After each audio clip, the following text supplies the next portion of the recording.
Bismillah. Yuk sebelum belajar kita baca doa. Allahumma inni as'aluka ilman nafi'a wa rizqan thayyiba wa amalan mutaqabbala. Assalamualaikum warahmatullahi wabarakatuh. Halo teman-teman Indonesia Timur, bagaimana kabarnya? Semoga kabarnya teman-teman semua baik ya. Dan semoga juga Allah Subhanahu wa Ta'ala memberikan nikmat dan kasih sayangnya kepada teman-teman semua, sehingga teman-teman masih tetap semangat untuk belajar hari ini. Nah, teman-teman masih ingatkah sebelum belajar kita akan membuat kesepakatan terlebih dahulu? Kesepakatan dengan Bu Mega adalah space. S, senangilah ilmu yang akan teman-teman pelajari.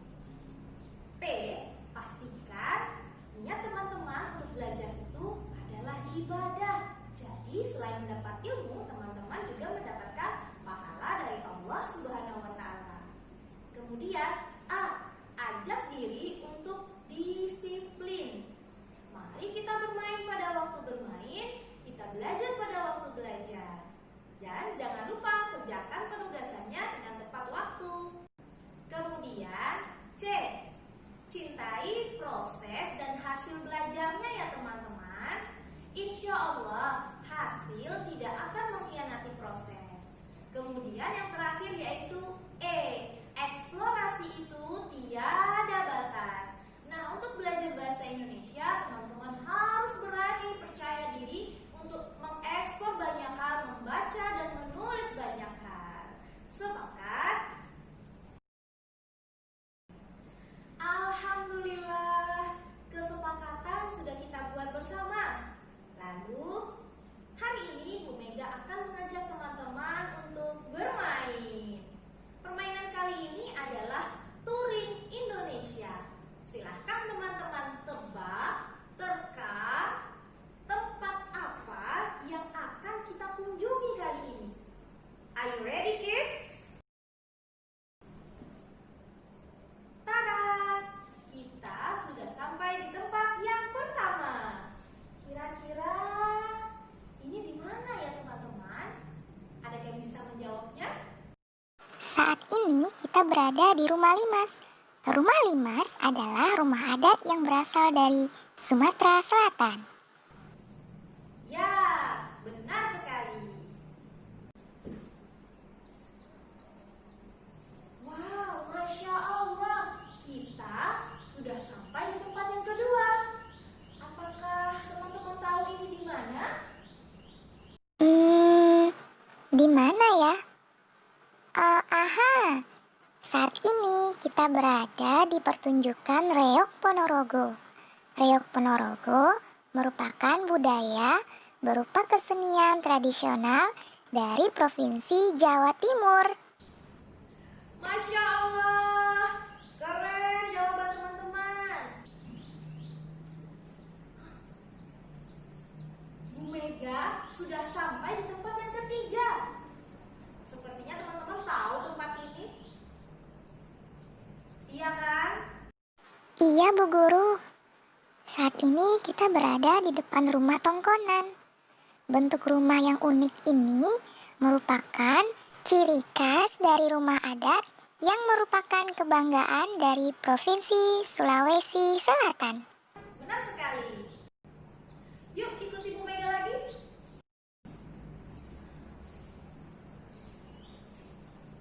Teman-teman, Masya Allah, ini juga tempat yang luar biasa. Apakah teman-teman tahu ini di mana? Saat ini kita berada di tengah perkumpulan suku Dayak. Suku Dayak itu sendiri merupakan suku asli dari penduduk di Pulau Kalimantan. Keren! Pengetahuan teman-teman tentang daerah-daerah yang ada di Indonesia sungguh luar biasa. Bu Mega bangga sekali teman-teman. Dan itu juga salah satu cara dari kita teman-teman untuk memperkuat kecintaan kita kepada Negara Kesatuan Republik Indonesia.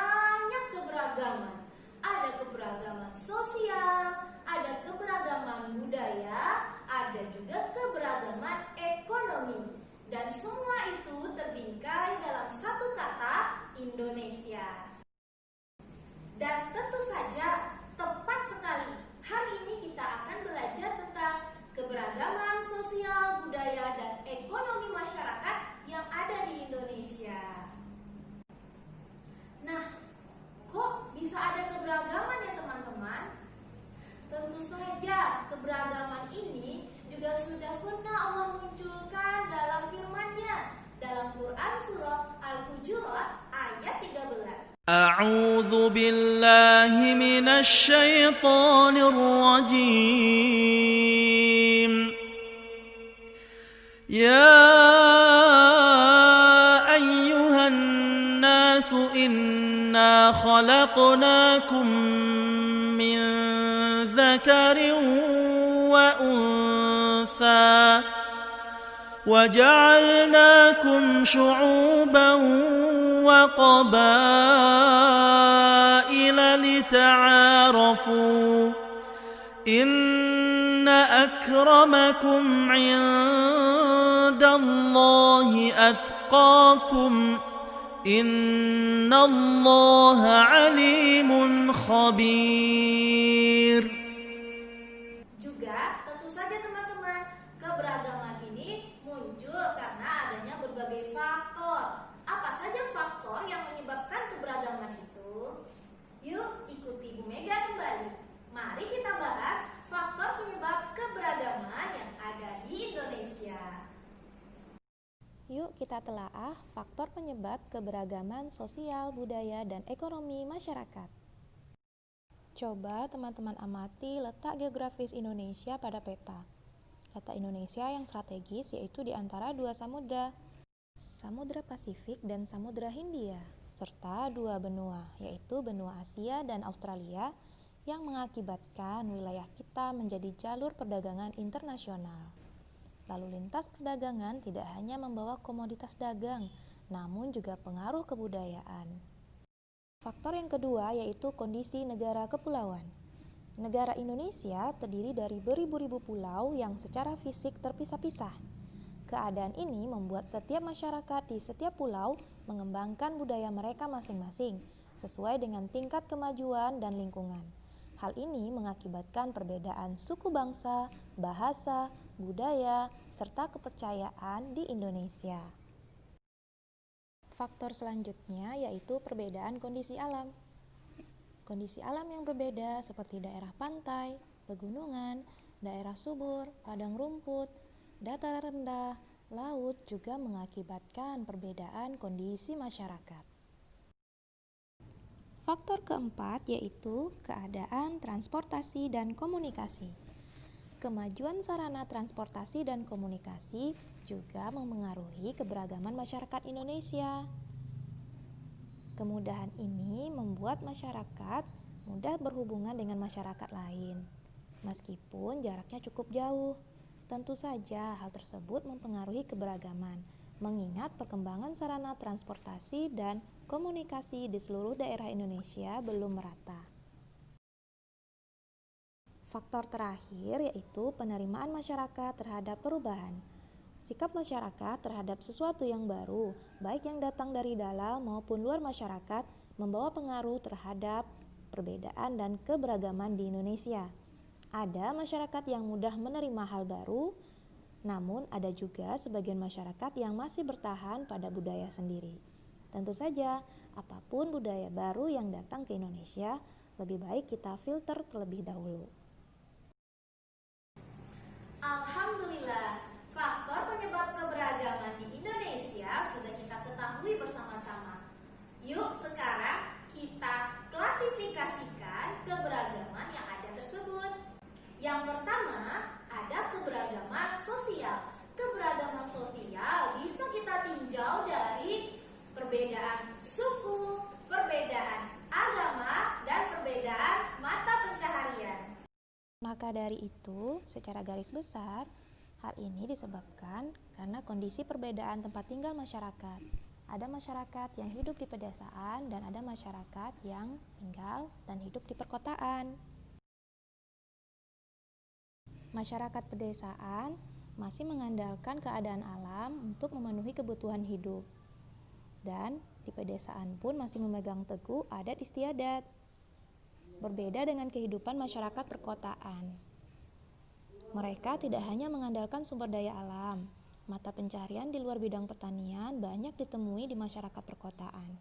Antara lain industri, perdagangan, dan masyarakat perkotaan juga masyarakat yang heterogen.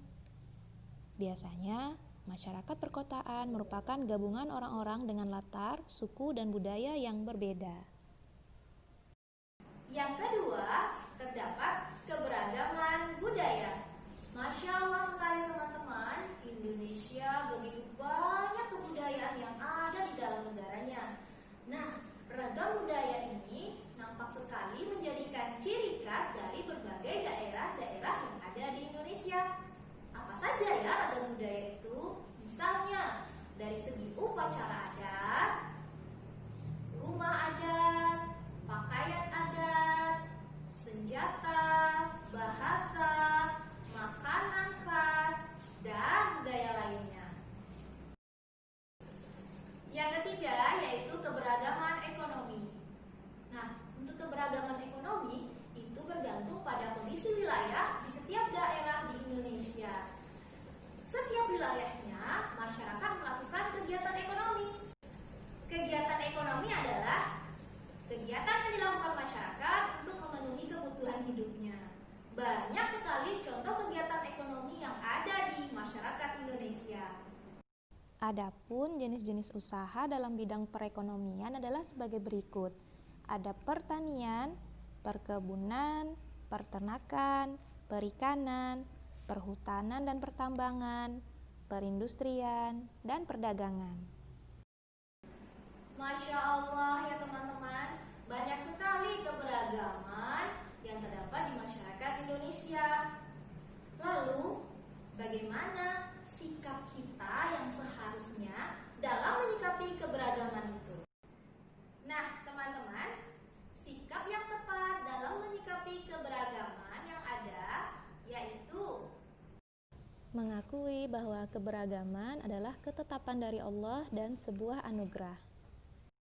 Yang kedua, bersikap saling toleransi, menghargai beragam perbedaan yang ada di Indonesia. Salah satu caranya adalah saling mendukung dan tidak menghina. Sikap berikutnya yaitu mempelajari dan menikmati kebudayaan dari daerah lain. Kemudian menjadikan keberagaman menjadi suatu kebanggaan dengan menjunjung tinggi dan mengapresiasi keberagaman yang ada sehingga terciptalah kerukunan. Terakhir, mari kita sama-sama melestarikan dan menjaga budaya bangsa.